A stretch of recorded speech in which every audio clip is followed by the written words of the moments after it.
Sinabi ni Jesucristo, ako ang ilaw ng mundo at buhay ng alagad ko. Hallelujah, hallelujah,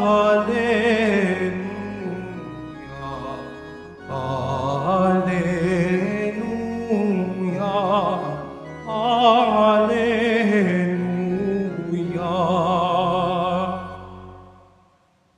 Sumainyo ang Panginoon.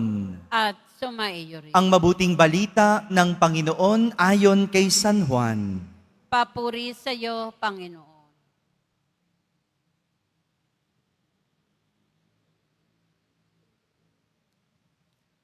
Noong panahong iyon, marami sa mga Hudyo ang dumalaw kina Marta at Maria upang sila ay aliwin. Nang marinig ni Marta na dumarating si Jesus, sinalubong niya ito. Ngunit si Maria ay naiwan sa bahay. Sinabi ni Marta, Panginoon, kung kayo po ay narito, hindi sana namatay ang aking kapatid. Ngunit nalalaman kong kahit ngayon ay ibibigay sa inyo ng Diyos ang anumang hingin ninyo sa Kanya. Muling mabubuhay ang iyong kapatid, wika ni Jesus. Sumagot si Marta, nalalaman ko pong siya'y mabubuhay uli sa huling araw, sa muling pagkabuhay. Sinabi naman ni Jesus, ako ang muling pagkabuhay at ang buhay. Ang nananalig sa akin, kahit mamatay, ay muling mabubuhay. Ang sinumang nabubuhay at nananalig sa akin, kahit mamatay, ay mabubuhay kailanman. Pinaniniwalaan mo ba ito? Opo, Panginoon, sagot niya. Nananalig ako sa inyo. Kayo po ang anak ng Diyos, ang Mesiyas na inaasahang paparito sa sanlibutan. Mga kapatid, ang mabuting balita ng Panginoon. Pinupuri ka namin, Panginoong Heso Kristo. Magsiupo muna ang lahat. Sang magandang umaga po sa inyong lahat. Ngayong araw na ito, ginugunita natin ang magkakapatid na sina Santa Marta, Santa Maria, at San Lazaro. Itong magkakapatid na ito, tinuturing na mga kaibigan ni Jesus. Baka nga, pwede pa nating sabihing malapit na kaibigan.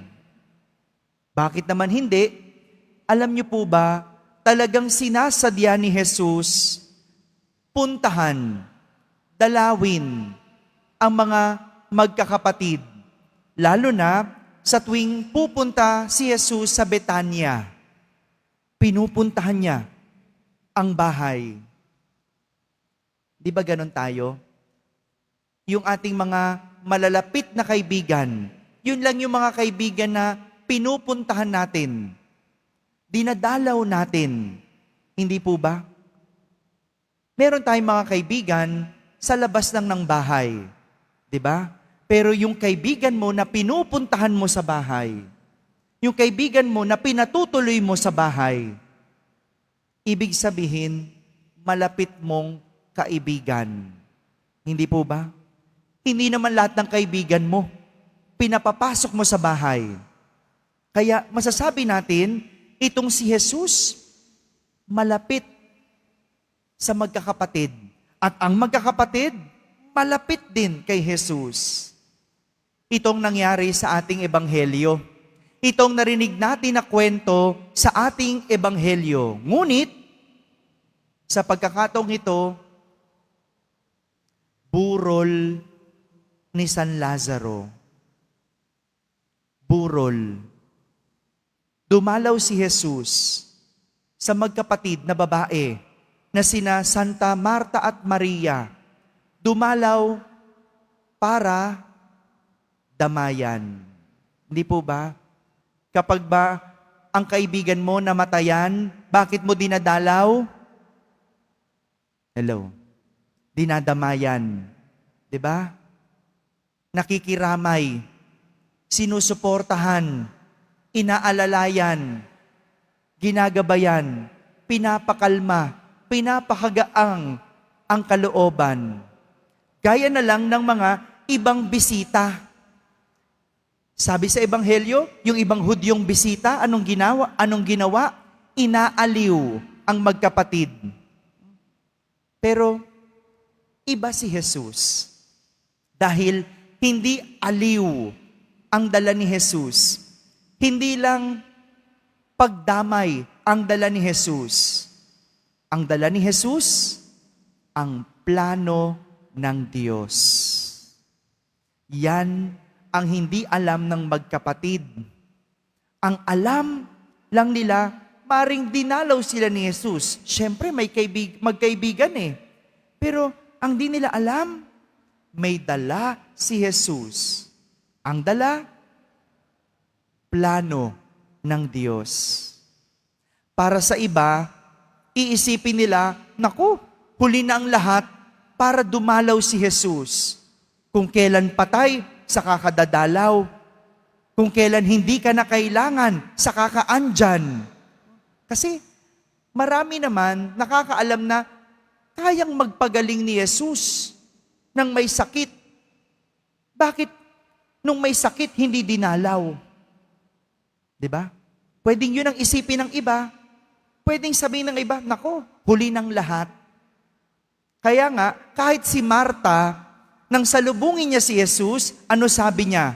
Panginoon, kung narito po kayo, hindi sana namatay ang aking kapatid. Pero, iba talaga mag-isip si Jesus. Iba ang karunungan ng Diyos sapagkat sinadya ni Jesus dumalaw. Sinadya niyang dumating sa burol ni Lazaro. Sinadya niya kung kailan patay na at wala na si San Lazaro. Ibang karunungan ng Diyos. Sinadya niya ito para ipakita may plano ang Diyos. Ipakita na may plano ang Diyos. Ang galing, no? Para may pakita ni Jesus ang kadakilaan ng Diyos, aba, syempre, kailan siya dadalaw? Kung kailan bagsak na bagsak ang magkapatid. Hindi lang yung may sakit si San Lazaro. Dadalawin niya kung kailan patay na. Bakit? May plano siya eh. Ano plano niya? Buhayin. Hindi ba? O, ano mas maganda? Ano mas dakilat bongga? Yung mapagaling sa sakit o buhayin ang patay? Saan ka mas mamamangha? Saan? Pinagaling sa sakit o buhayin ang patay? Eh, syempre, nakakamangha yung buhayin yung patay, di ba? At ganyan yung karunungan ng Diyos. Kung minsan pakiramdam mo, huli ng lahat. Kung minsan pakiramdam mo, ba't ngayon lang? Kung kailan ako hirap na hirap. Lord, minsan di ba ganun tayo? Ganun yung mga drama natin, pakiramdam natin, huli ng lahat. Pero, ang hindi mo alam, may plano ang Diyos. May plano ang Diyos. Diyan mo makikita lalo na magaling ang Diyos. Diyan mo mararamdaman lalo ang kabutihan ng Diyos kung kailan ka bagsak na bagsak. Dahil ang hindi mo alam, may gagawin sa'yo ang Diyos. Hindi lang niya gustong pagaanin ang loob mo. Hindi lang niya gustong pasarapin ang pakiramdam mo. Ang gusto ng Diyos, ibigay niya sa'yo ang isang matinding plano. Kaya nga, ang tanong ni Jesus kay Marta, pinaniniwalaan mo ba ito? Ibig sabihin, hinihingi ni Jesus ang pananampalataya ni Marta. Sa halip na magluksa, kailangan niyang paniwalaan. At ang kanyang maging tugon, pananampalataya. Mabuti na lang, alam nyo, si Marta, natuto na. Naalala nyo ba yung kwento doon, nung minsang dumalaw si Jesus kay Marta at Maria? Buhay pa nun si Lazaro. Anong ginawa ni Marta?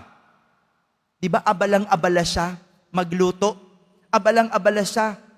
Pero si Maria, yung kapatid niya, anong ginawa? Naupo katabi ni Jesus. At sinabing, mas pinili ni Maria ang mainam at mabuti. At hindi yon aalisin sa kanya. Natuto na si Marta doon. Natuto siya na hindi mahalaga yung abala para sa Diyos. Ang mahalaga, pananampalataya. Ang mahalaga, maniwala sa Diyos. Kahit simba ka ng simba dyan, kahit dasal ka ng dasal dyan, kahit rosaryo, lumuhod ka pa mula doon hanggang harap, kung wala kang pananampalataya, kung hindi ka naniniwala, walang magagawa ang Diyos sa iyo. Minsan abala tayo masyado, no?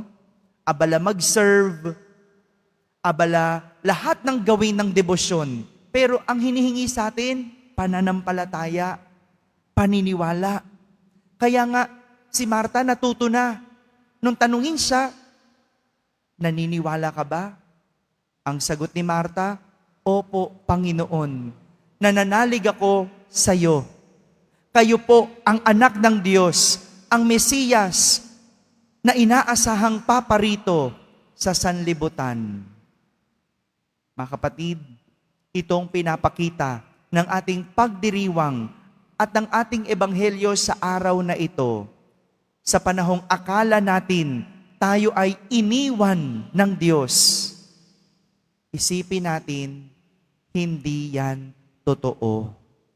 Dahil ang totoo, meron siyang plano. Kailangan lang nating maniwala.